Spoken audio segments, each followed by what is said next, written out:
Assalamualaikum warahmatullahi wabarakatuh. Berjumpa kembali di pembelajaran jarak jauh kelas 9.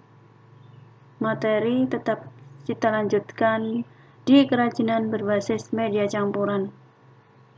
Bagaimana anak-anak keadaannya? Saya berharap kalian tetap semangat, sehat selalu. Jangan lupa makan makanan yang bergizi ya. Saya berharap dan tidak bosan dengan pembelajaran jarak jauh. Kita lanjutkan materinya. Yang kemarin kerajinan berbasis media campuran part 2 itu tentang stilasi dan deformasi.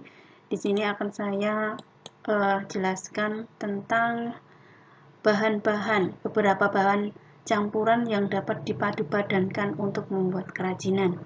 Yang pertama itu batu. Batu itu bisa digunakan untuk membuat suatu kerajinan, kemudian bisa juga dipadu-padankan dengan bahan yang lain. Sekarang di sini yang biasanya yang berdaya jual tinggi itu adalah batu permata atau batu mulia. Ada beberapa macam batu permata atau batu mulia, yaitu ada berlian, kemudian ada jamrud, kemudian ada rubi dan ada safir. Ada juga batu akik. Ada yang jenisnya anggur seperti biru langit, bunggur, atau kecubung yang berasal dari Tanjung Bintang, Lampung. Di sini ada contoh kerajinan dari batu yang dipadu-padankan dengan kayu dan logam. Kalau ini dipadu-padankan dengan kayu. Ini dari batu, kemudian di bawahnya ada penyangganya, ada kayu. Nah, kemudian di sini ada logam. Logam kemudian dipadu-padankan dengan batu. Ini bisa batu rubi atau safir atau jamrud. Digunakan untuk perhiasan biasanya. Nah, kemudian yang kedua itu adalah kita ke logam. Ya.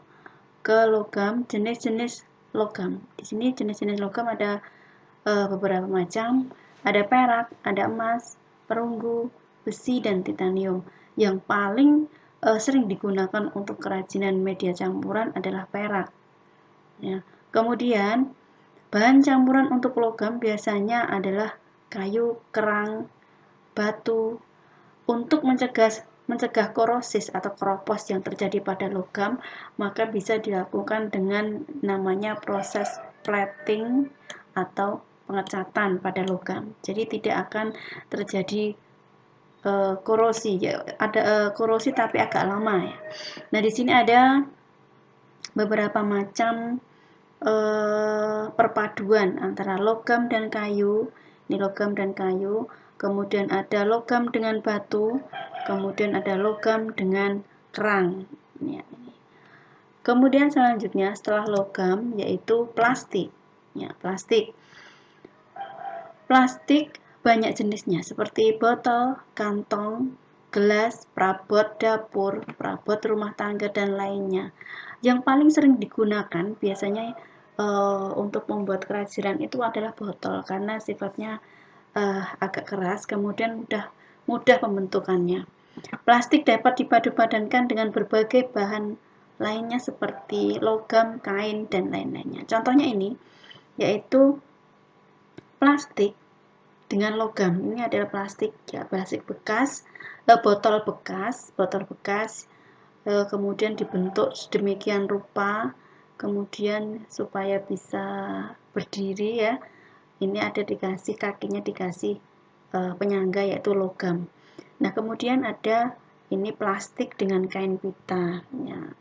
Plastik dianyam, kemudian dihiasi dan anyamannya dihiasi biar lebih cantik lagi, dikasih dengan kain pita. Nah, setelah plastik kita ke kayu. Kayu adalah bagian batang atau cabang serta ranting tumbuhan yang mengeras karena mengalami lignifikasi. Lignifikasi itu adalah pengayuannya. Kemudian ada beberapa jenis-jenis kayu, diantaranya masih banyak lagi ya selain ini. Ada kayu jati, miranti, nangka, jati londo, kayu hitam, dan lain-lainnya. Contoh kerajinan yang dibuat yaitu kayu dengan logam, ini perpaduannya ya, kayu dengan logam. Kemudian kayu dengan kaca. Nah, seperti ini kayu dengan kaca. Ini akuarium yang kecil, biasanya digunakan untuk ikan koi atau ikan yang lainnya. Kemudian bisa di penyangganya yaitu kayu, jadi akan lebih artistik dan lebih indah. Nah, kemudian yang kelima itu adalah keramik. Keramik berasal dari tanah liat. Bahan baku keramik yang umumnya dipakai dengan feldspar, ball clay, kuarsa, kaolin, dan air. Ini adalah bahan-bahan baku pembuat pembentuk suatu keramik ya. Bahan-bahan bakunya yaitu dari tanah liat. Kemudian ini adalah bahan-bahan yang lainnya. Kemudian karena sifat keramik itu rapuh dan mudah pecah, maka keramik dapat dipadu padankan dengan berbagai macam bahan yang lainnya yang bersifat lembut atau ringan dan tidak rusak dan tidak mudah rusak, seperti bisa kain, bisa rotan, bisa kertas atau koran. Ini contoh produk kerajinannya keramik dengan kain. Ini adalah keramik dengan kain ya, kalung, dijadikan kalung. Kemudian ada keramik dengan rotan ya, ini keramik, sudah kayak keramik, kemudian dihiasi dengan anyaman rotan. Ini rotan sehingga bisa ada tempat pegangan tangannya sehingga lebih safe atau lebih aman. Itu tadi ya, ada beberapa macam bahan-bahan untuk pembuatan kerajinan campuran. Jadi bisa dicampurkan logam dengan batu, kemudian batu dengan kayu, keramik dengan kain, dan lain sebagainya. Sekian dari saya, sedikit saja, tidak usah banyak-banyak. Semoga bisa teresap materi yang saya kasihkan, yang saya berikan kepada kalian. Semoga sehat selalu. Jangan lupa selalu cuci tangan ketika kalian mau makan atau pakai hand sanitizer. Kemudian makan makanan yang bergizi, jaga kesehatan, olahraga secara teratur, kemudian social distancing. Sekian dari saya. Wassalamualaikum warahmatullahi wabarakatuh.